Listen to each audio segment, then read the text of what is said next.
Good evening, Jamaica. Today, history was made once again as Andrew Michael Holness was sworn in for a third consecutive term as Prime Minister. But while the cameras captured smiles and handshakes, the real question on the lips of many Jamaicans is this: did corruption win over justice? Was this truly the people's choice or the price of power?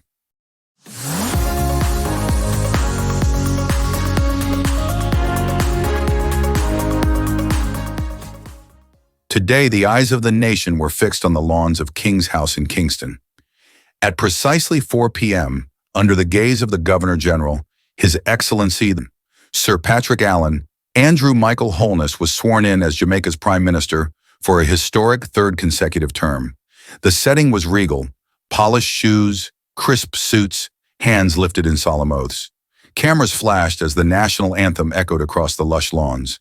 Yet beneath the pomp and ceremony, a cloud of doubt lingered over the island. For many Jamaicans, this was not a celebration, but a haunting question. Did corruption win over justice? The murmurs on the streets of Kingston and beyond were sharp and bitter.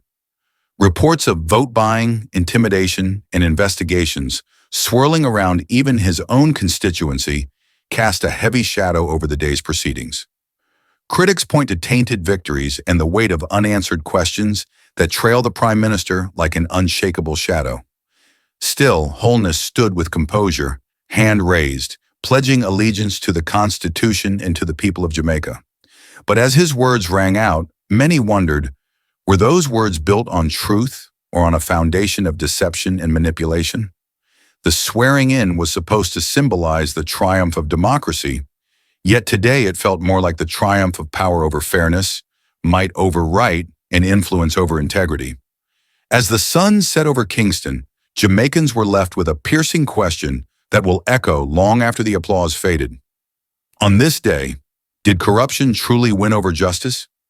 Follow for more on Our Eyes Are Watching Parliament.